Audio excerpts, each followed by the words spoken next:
Vem sendo discutido provisoriamente são algumas dessas saídas, né? E a gente fala agora sobre uma delas, aquele projeto de lei que cria um teto para a cobrança do ICMS. Esse texto vai ser analisado agora pelos senadores, depois de ter sido aprovado na Câmara durante essa semana por 403 votos a favor e apenas 10 votos contrários. É uma das medidas que tenta conter aí, né, o avanço, os aumentos constantes dos combustíveis. Não, e já há uma expectativa de que, se realmente a proposta avançar, vai provocar um alívio da inflação em 1,5 percentual até o final do ano, o que sim será sentido pelos consumidores. Essa proposta cria um limite para a alíquota de bens e serviços relativos a combustíveis, energia elétrica, telecomunicações e transporte coletivo. Nós vamos conversar sobre isso agora, sobre os riscos, inclusive, que eu citei agora há pouco, com a professora do Instituto de Energia e Ambiente da Universidade de São Paulo, Virgínia Parente. Virgínia, bom dia, que bom tê-la aqui conosco. Queria lhe ouvir sobre esses riscos, né, da distorção das medidas tomadas agora, e lá na frente essa conta chega ou demora? Ou ela demora para chegar ou vem mais rápido? Bom dia, Thaís. Bom dia, Stephanie, e a todos os telespectadores. Bem, a conta vai chegar e vai chegar de uma maneira assim que não vai dar um grande refresco, mas é importante atuar sobre o ICMS porque ele é um valor que flutua com a base. Então a gente pode fazer um paralelo um pouco com o imposto de renda. Pessoas que ganham mais, se você aplica um percentual, esse percentual sobe o montante final. Então, se a base flutua, os estados acabam arrecadando mais. Entretanto, não é muito justo dizer que os estados precisam abrir mão de sua arrecadação sem dar nada em troca. Então, há que se fazer aí um meio de campo entre os governadores, os secretários de Fazenda estaduais e o governo federal, para que haja alguma contrapartida, alongamento de dívida, algum repasse, alguma coisa para que os estados de fato possam abrir mão de um imposto que é muito fácil, líquido e certo de cobrar. As pessoas podem passar meia nota ou não passar nota, mas quando a gente vai abastecer de combustível num posto de gasolina, a gente não pode dizer, olha, eu quero a minha parte sem tributos. Então é um imposto muito fácil de arrecadar e muito importante para os estados. Mas, de fato, tem sido uma situação muito delicada para a população, mas o problema não está nas mãos da Petrobras, que é uma empresa. A questão precisa ser resolvida do ponto de vista de planejamento governamental. O governo precisa fazer um fundo, o governo precisa negociar os tributos, reduzi-los, e é por aí que vai. A Petrobras é considerada uma empresa de excelência no mundo inteiro por sua capacidade técnica de prospectar petróleo, por exemplo, em águas profundas.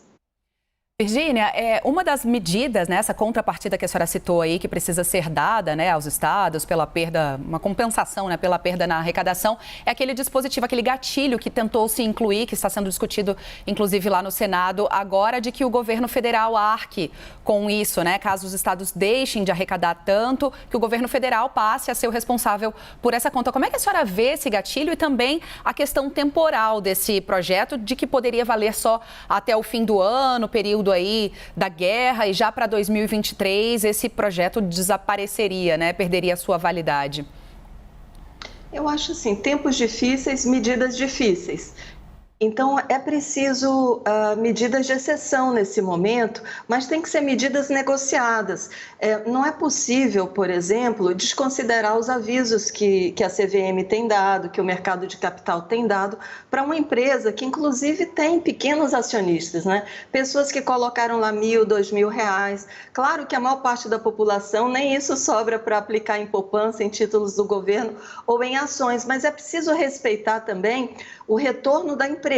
Agora, essa questão do prazo, sim, é preciso atuar. No fundo de estabilização para evitar as oscilações de curtíssimo prazo. Isso precisa ser negociado no Congresso de uma maneira muito urgente. E ter diesel só por 38 dias é preocupante. Se a atividade econômica fica mais forte, essa janela de 38 se comprime. Então, é preciso trabalhar na expansão dessa segurança energética para o país. 38 dias agora no primeiro semestre podem significar apenas 28 no segundo, não é? E a situação fica mais delicada. Então, esse planejamento prévio é necessário e cabe ao governo fazer, não é a empresa que precisa fazer esse tipo de planejamento. Ela está lá para fornecer petróleo, para refinar, e ela faz isso de uma maneira muito bem feita e reconhecida pelas empresas semelhantes do setor no mundo. Cabe ao governo fazer esse planejamento e não se furtar dessa obrigação. Virgínia, a Basília Rodrigues, nossa analista de Brasília, chega agora para essa entrevista e tem uma pergunta para você.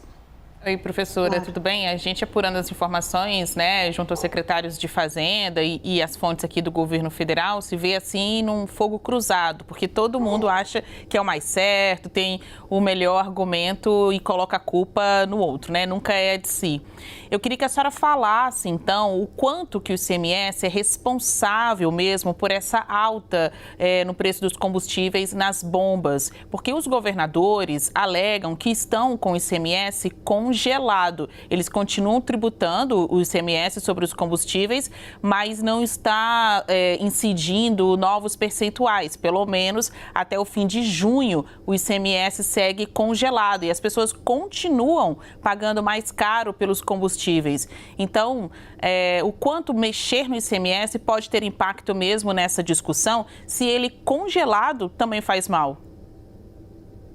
Sim, ele foi congelado de uma maneira confortável para os governadores, não é? Mas se a base está aumentando, significa que base mais ICMS, mesmo congelado, sobe. Então, se a gente tem desvalorização cambial, se o petróleo fica ainda mais escasso no mundo, se tem países que estão dispostos a pagar mais por ele, é impossível, mesmo com uma fatia congelada, que a base não empurre para cima o valor. Então, de fato, o refresco do ICMS é muito pequeno. A gente precisa pensar em outras estratégias. Outros países, a exemplo dos Estados Unidos, têm várias empresas de petróleo competindo entre si.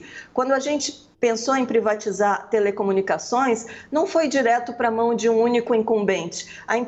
Houve várias empresas que passaram a atuar no país. Então, o que a gente percebe é que, num desenho de governança, onde a gente tem uma empresa monopolista, é complicado você segurar preço numa empresa que é monopolista em alguns setores. Claro que o sócio majoritário, que é o governo, tenta segurar o máximo possível, mas há limites para isso, porque é preciso dar uma satisfação para os minoritários. Então, a questão do ICMS vai ser um refresco muito pequenininho. O que a gente precisa é conseguir passar por esse momento de escassez com um plano B. Não é como é que a gente vai fazer? Quem é que vai ter prioridade caso haja uma situação de emergência no país? Como é que a gente vai conseguir lidar com um eventual racionamento de diesel?